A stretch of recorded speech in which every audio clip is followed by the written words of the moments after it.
Before anyone in the park noticed the wind growing colder, before the pigeons scattered across the empty path, a small voice at a wooden bench asked a question no child should ever have to ask. Mommy, If we eat today, will we starve tomorrow? The mother froze. But the second question was worse. And if we go back home, will Daddy hit you again? 20 feet away, a man who had built his reputation on fear slowly stopped walking. Because men like him were used to hearing screams, not whispers like that. Even the mafia boss couldn't ignore this. The park sat at the edge of Whitmore Heights, a neighborhood that had once been middle class and was now something quieter, something more tired. The benches were weathered. The paint on the playground equipment had chipped away in patches, revealing rusted iron underneath.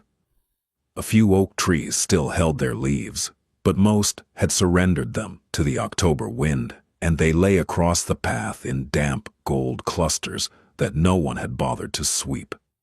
It was the kind of park where people came to sit alone, where mothers pushed strollers without looking up, where old men read newspapers they'd already finished.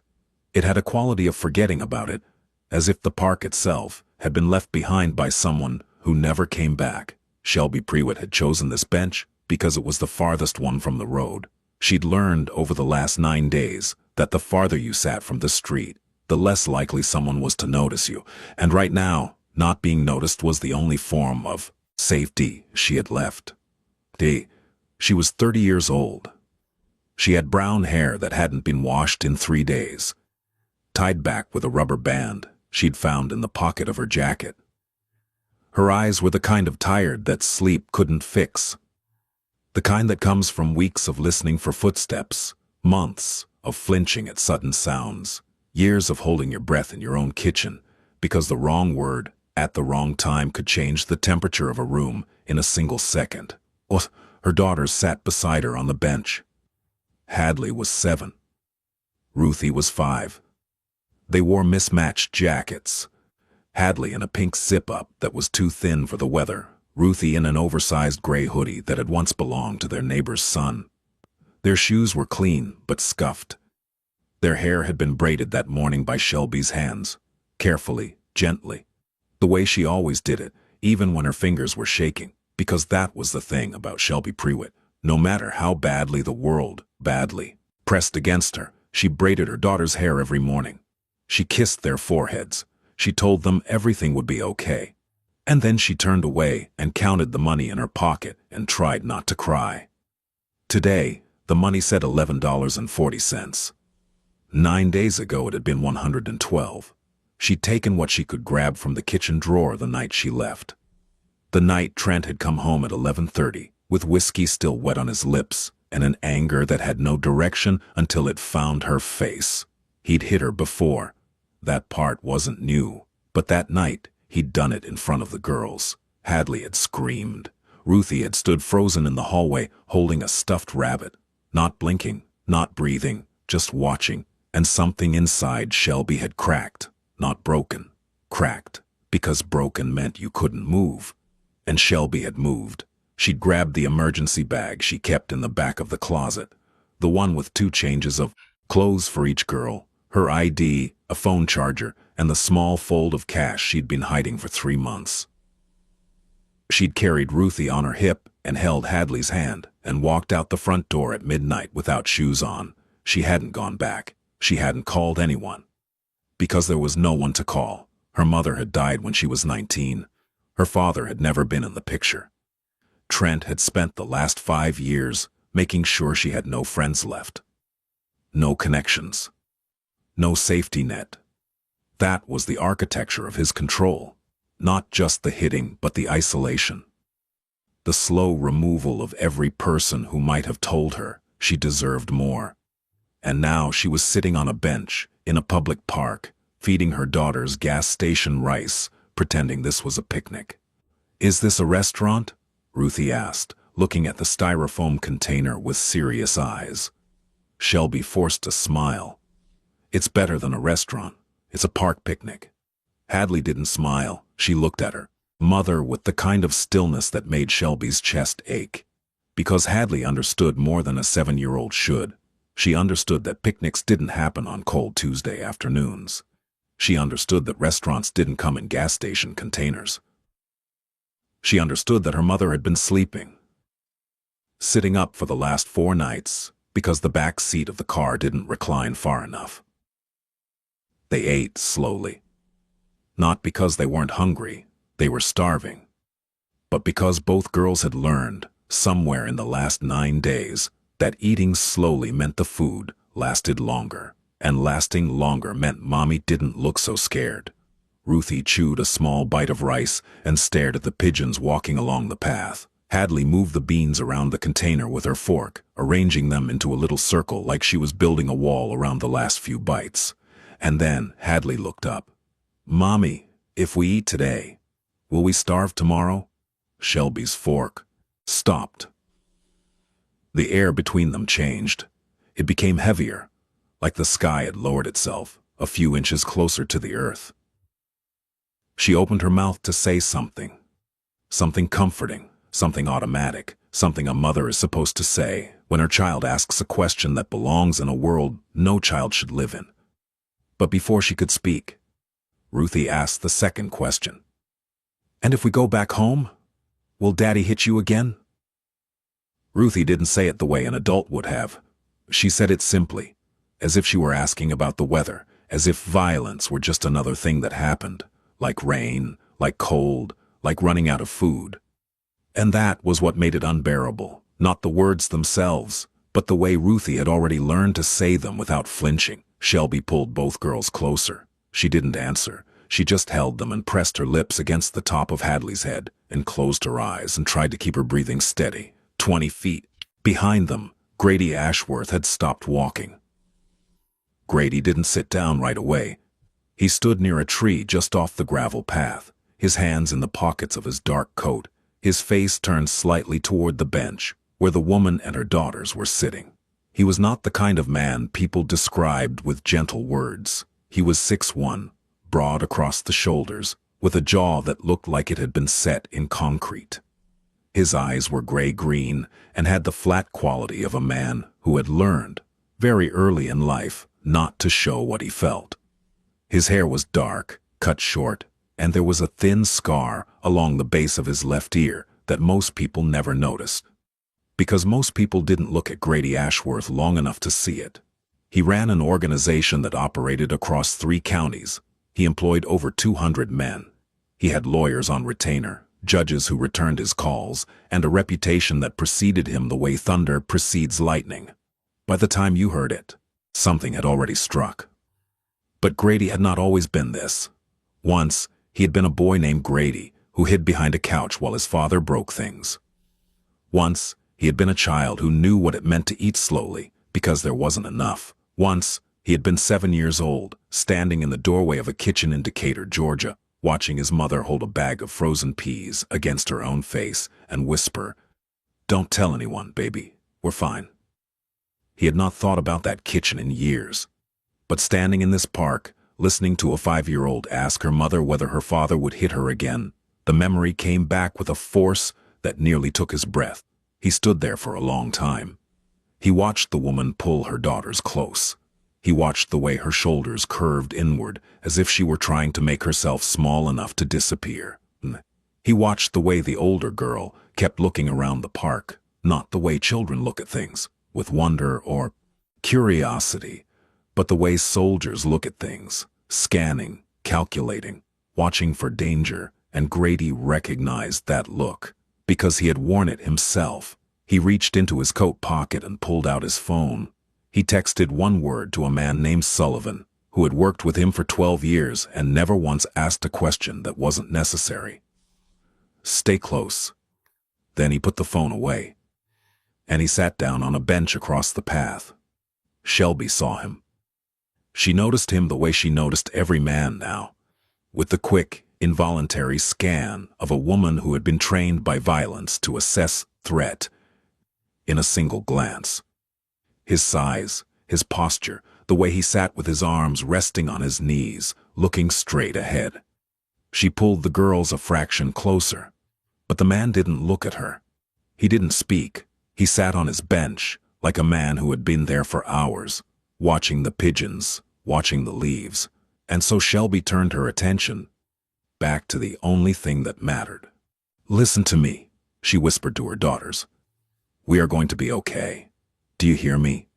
We are going to be okay." Hadley looked at her with those two old eyes. "You said that yesterday, and I'll say it tomorrow, and the day after that. Are we going back to the car tonight?" Shelby swallowed. "Maybe, or maybe we'll find somewhere warmer. Are we going to a hotel? Hotels cost money, baby." Hadley was quiet for a moment. Then she said, "I don't need a bed. I can sleep sitting up. Like you do." The sentence hit Shelby in the center of her chest like a stone, because there it was, the proof that her daughter had been watching her sleep upright in the driver's seat, with her jacket balled against the window. Watching her skip meals so the girls could eat.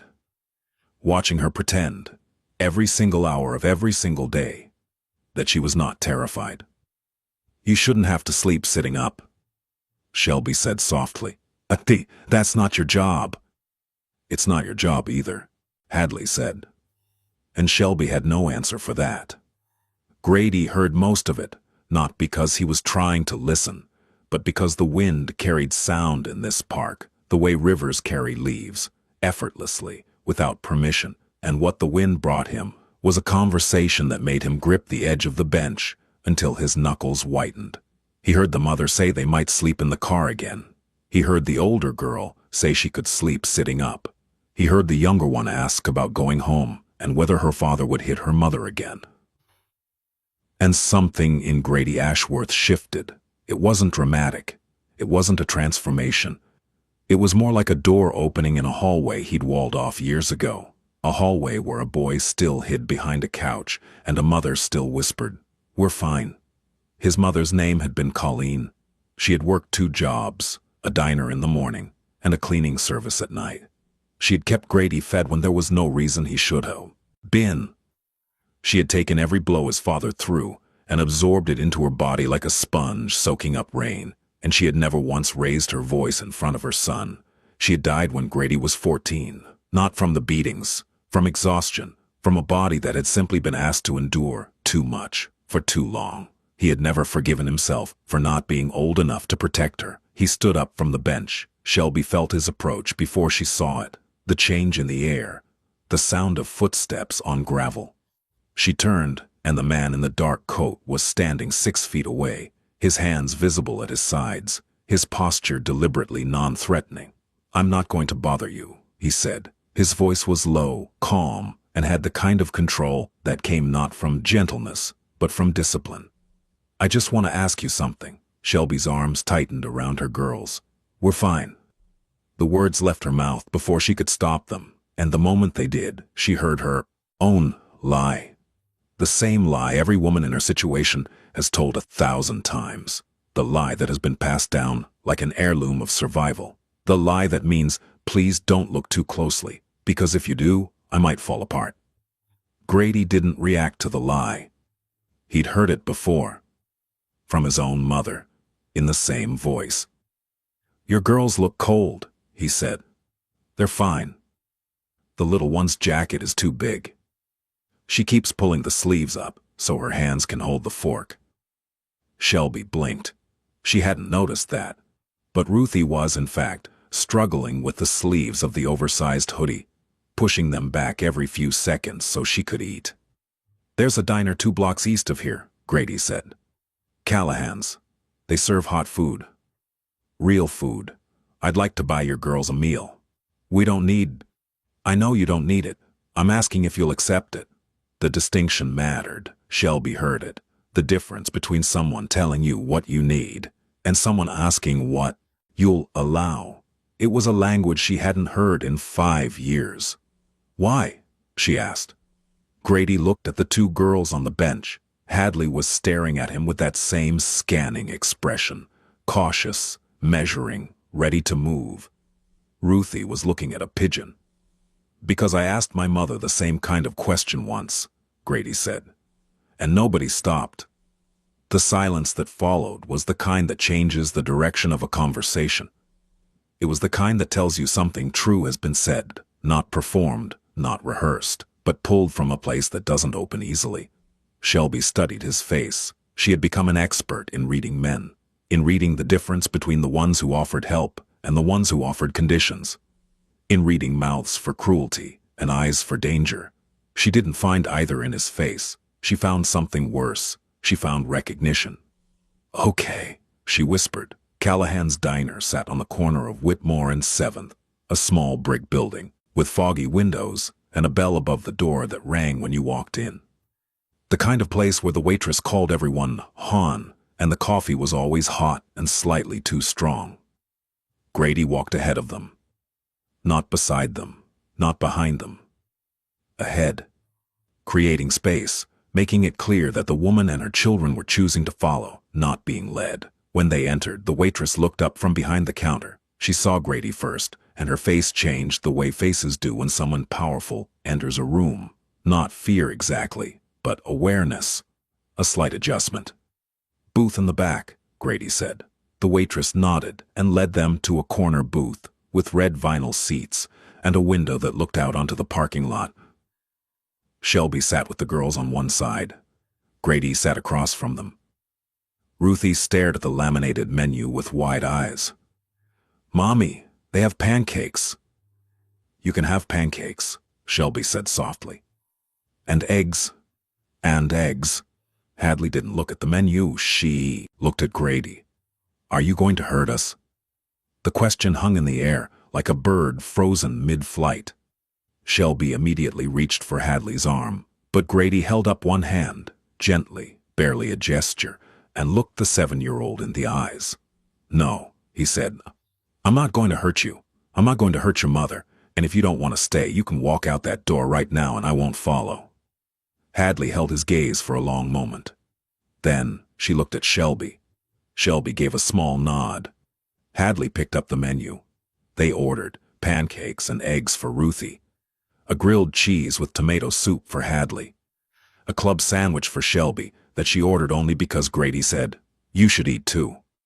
While they waited for the food, Grady asked nothing. He didn't press, he didn't interrogate. He sat with his hands on the table and let the silence do what silence does when it's offered without expectation. It gives people room to breathe. It was Shelby who spoke. "First, we left 9 days ago," she said. Her voice was low, directed at the table.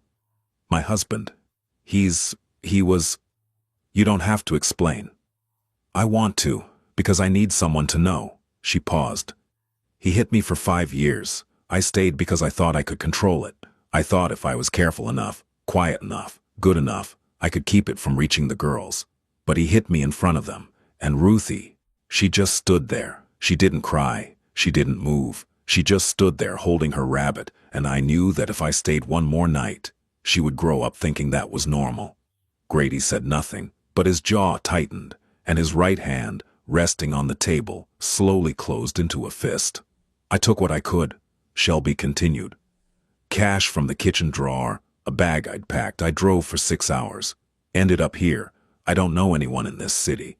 I've been sleeping in the car with the girls. I found a shelter on the second night, but they were full. I tried another one. They had a wait list. I've been buying the cheapest food I can find and trying to make it last." She stopped. She looked at the window, and then she said the part she hadn't told anyone. "He called the police, Trent. He told them I kidnapped the girls. He told them I'm mentally unstable. He filed a report. There's an alert. Child Protective Services is looking for me." Her voice cracked. "If they find me, they'll take my girls. They'll send them back to him, and he won't hurt them. Not yet. But they'll grow up in that house, with that man. And they'll learn what I learned. That love looks like control, and kindness comes with conditions." She wiped her eyes with the back of her hand. "I have $11 left. I don't have a lawyer. I don't have family. I don't have a plan. I just have them." She looked at Hadley and Ruthie. Hadley was drawing on the paper placemat with a crayon the waitress had left. Ruthie was watching the cook through the kitchen window, fascinated by the way he flipped something on the griddle.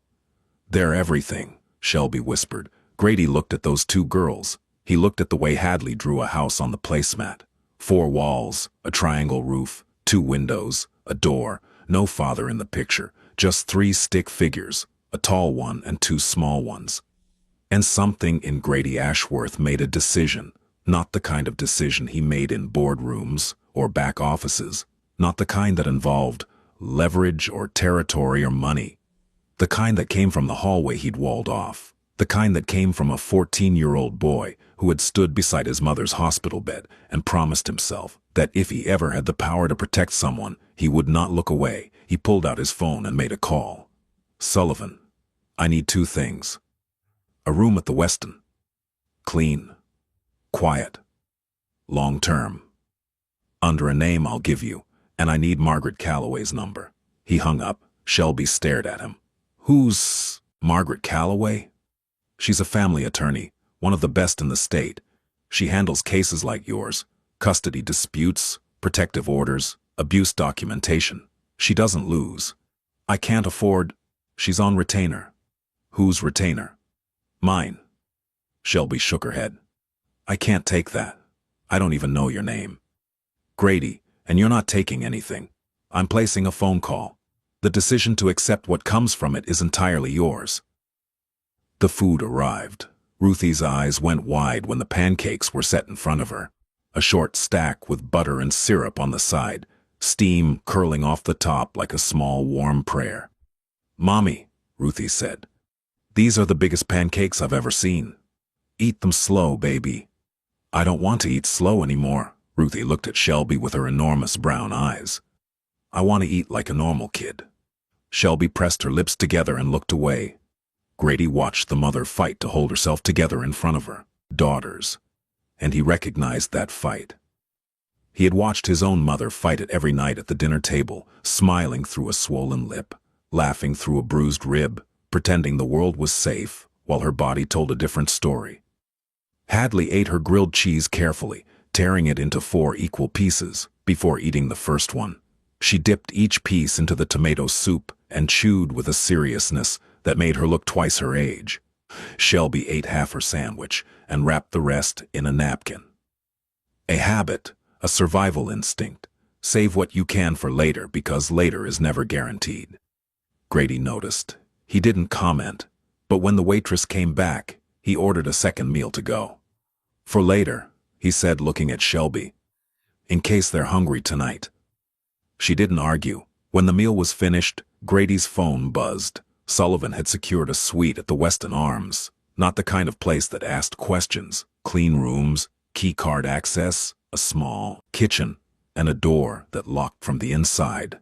It was the kind of place that existed in the margins of the city, known to certain people, invisible to others. There's a room waiting, Grady said. It's paid for. 2 weeks to start. No name on record. No one will know you're there. Why 2 weeks? Because Margaret needs time. She'll file an emergency protective order. She'll begin documenting the abuse. She'll petition the court to dismiss the kidnapping claim and establish you as the custodial parent.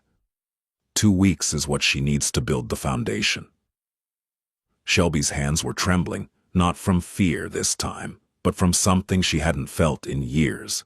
The terrifying, fragile possibility that someone was telling the truth. What about Trent? What about him? He'll look for us. He won't stop. Grady's expression didn't change, but something behind his eyes shifted, the way water shifts beneath ice, invisible unless you know what to look for. He won't find you. You don't know him. I don't need to know him. I know what he is, and men like that only have power over people who are alone. He paused. You're not alone anymore. Shelby stared at him across the table. The fluorescent light of the diner hummed above them. Ruthie was drawing a smiley face in the leftover syrup on her plate. Hadley was watching Grady the way she watched everything, with caution and something that might, in the right light, be the very earliest shape of trust. Why are you doing this? Shelby asked. You don't know me. Grady looked at the window. For a moment, his face changed. The controls softened. The mask moved half an inch. And behind it was not the man who ran an organization or made phone calls that rearranged people's lives. Behind it was the boy who had hidden behind a couch in Decatur, Georgia, listening to his mother's voice saying, "We're fine." My mother's name was Colleen, he said quietly. She worked 2 jobs. She never complained. She took everything my father gave her and she turned it into something that looked like a normal life. She died when I was 14. Not from what he did to her body. From what it cost her to survive it. He looked back at Shelby. Nobody helped her. Nobody stopped. People saw. Neighbors heard. Teachers noticed bruises on her arms when she came to pick me up from school. But nobody did a single thing, because it was easier to look away.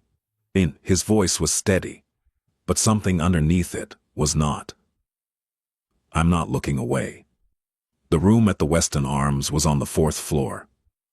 2 beds, a small couch, a kitchenette with a microwave and a mini fridge. The sheets were white and clean. The bathroom had towels that smelled like soap.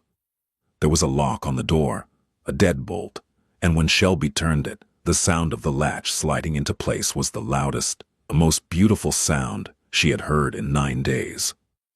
Ruthie climbed onto one of the beds and bounced twice, then stopped and looked at Shelby. Is this ours? For now. Can I sleep lying down? The question destroyed Shelby. She sat on the edge of the bed and pulled Ruthie into her arms and held her so tightly that Ruthie patted her back and said, "It's okay, Mommy. I like sleeping sitting up too." And Shelby cried, not the quiet, controlled tears she'd been holding behind her eyes for 9 days. Real tears. The kind that come from the bottom of something that has been pressed down for so long it forgot it existed.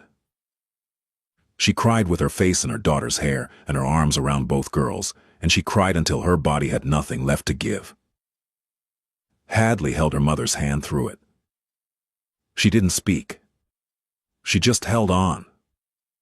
Because at 7 years old, Hadley Prewitt understood something that most adults never learn. That sometimes the strongest thing you can do for someone is simply not let go. Grady was not in the room. He had walked them to the building, handed Shelby the key card, and said, "Margaret will call you tomorrow morning. Answer the phone." Then he had turned and walked down the hallway. No fanfare, no expectation, no request for gratitude. Just the sound of his shoes on the carpet and the quiet click of the elevator door. Margaret Calloway called at 8:14 the next morning. She had a voice like a woman who had spent 30 years arguing in courtrooms and winning, sharp, specific, and kind in the places where kindness mattered. She asked Shelby to tell her everything, and Shelby did. She told her about the first time Trent hit her. 3 months into the marriage, a slap across the face because dinner was late. She told her about the escalation, the punches, the choking. The night he threw her against the hallway wall, so hard the plaster cracked, and Hadley, who was 4 at the time, came out of her bedroom and asked if there was an earthquake. She told her about the isolation, how Trent had systematically removed every person from her life, her college friends, her co-workers, her neighbor who used to bring over cookies on Sundays. One by one, Trent had found a reason to push them away. Jealousy, accusations, manufactured conflicts, until Shelby had no one left but him. Oh, she told her about the night she left, about the look on Ruthie's face, about the rabbit. Margaret listened to every word. Then she said, "I'm filing an emergency motion today. I need you to do one thing. I need you to write down every incident you can remember. Dates, times, details, every bruise, every threat, every time you went to a hospital or should have gone to a hospital. Can you do that?" "Yes." "Good. I'm also contacting a domestic violence advocacy group that will assign you a caseworker. They'll help you access emergency funds, medical care, and housing assistance beyond the 2 weeks. You won't be doing this alone." "What about the kidnapping report?" "It's a common tactic," Margaret said. "Abusers file false reports to maintain control and force the other parent to return. The courts see through it when the documentation is strong. And your documentation is going to be strong. I'll make sure of it." "And CPS?" "I'll handle CPS. If they make contact, you refer them to me. You say nothing without me present. Understood?" "Understood." "Shelby, one more thing." "Yes?" "You did the right thing, leaving, running, protecting your girls. I know it doesn't feel like it right now. I know it feels like you're being hunted for doing the one thing any mother would do. But you did the right thing, and we're going to prove it." When the call ended, Shelby sat on the edge of the bed and looked at her daughters. Hadley was eating a granola bar from the go bag. Ruthie was asleep, curled on her side with her mouth slightly open, her oversized hoodie bunched around her like a cocoon. For the first time in 9 days, Shelby exhaled. Not all the way, not completely, but enough. Enough to feel the air reach the bottom of her lungs. Enough to feel the faintest suggestion that the ground beneath her might hold. Over the following days, things began to move in ways Shelby hadn't thought possible. Margaret filed the emergency protective order. A judge reviewed the documentation. The hospital visit Shelby had made 3 years ago for a fall that fractured 2 ribs. The photographs a neighbor had once taken of bruises on her arms. The school counselor's report noting Hadley's anxiety and withdrawal, and granted the order within 48 hours. Trent Pruitt was served at his home. The order prohibited him from coming within 500 feet of Shelby or the girls.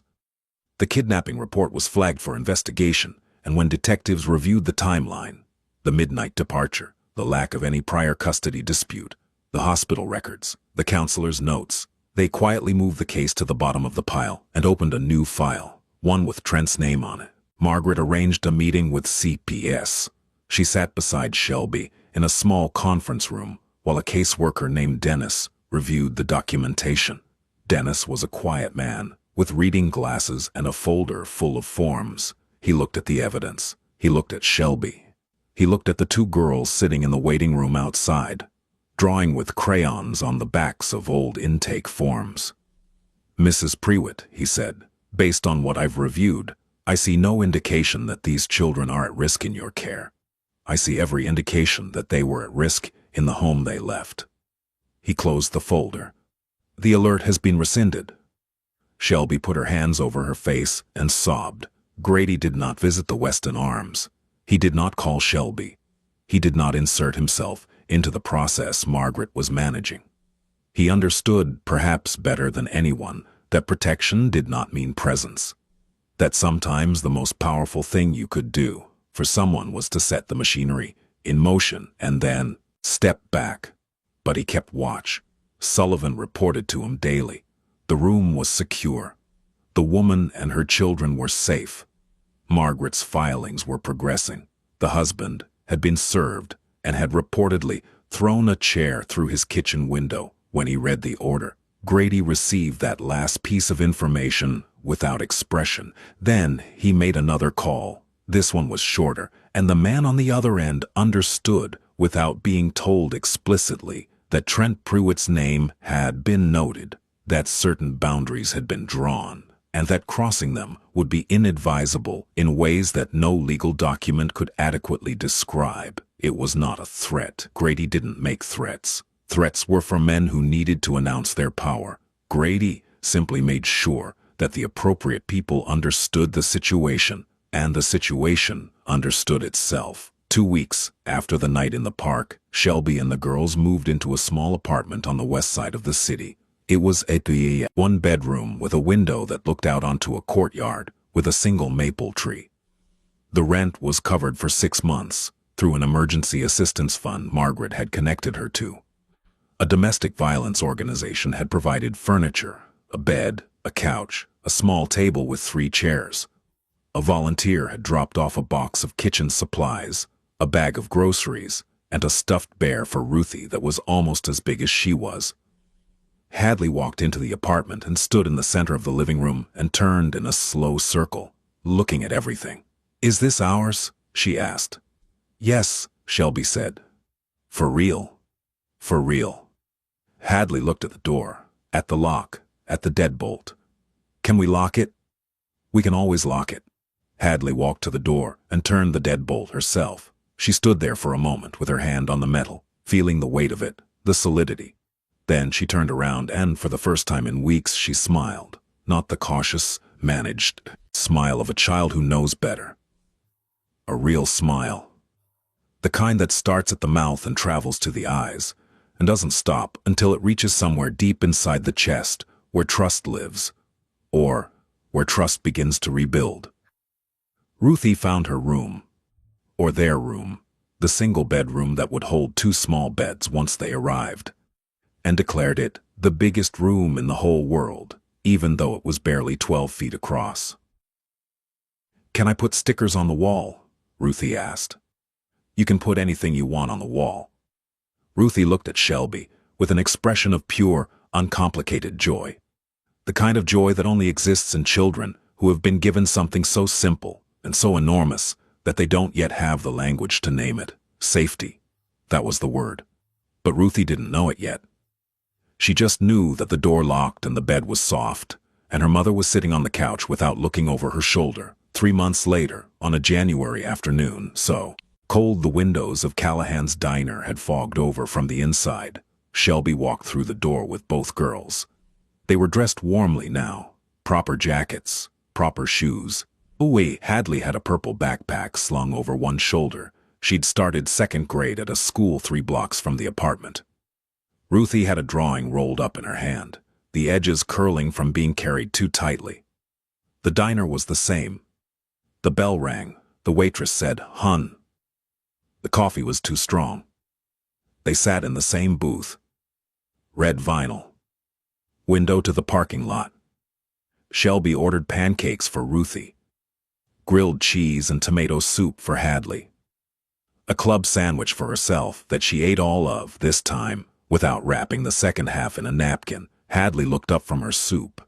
"Mom, can we come here every Tuesday?" "If you want." "I want." Ruthie held up her drawing. It was a picture of 3 people standing in front of a building with a tree. The tallest figure had brown hair. The 2 smaller figures had braids. Above them, in shaky purple crayon, Ruthie had written a single word. Home. Shelby looked at that word and felt something inside her chest that had been clenched for 5 years, maybe longer, finally, slowly, carefully begin to open. She pressed the drawing to her heart and closed her eyes. Behind her, through the fogged window, a dark car idled at the edge of the parking lot. Inside it, a man in a wool coat looked at the diner for a long moment. He could see, through the blurred glass, the shapes of a woman and 2 small girls in a corner booth. He could see the older girl dipping something into soup. He could see the younger one holding up a piece of paper.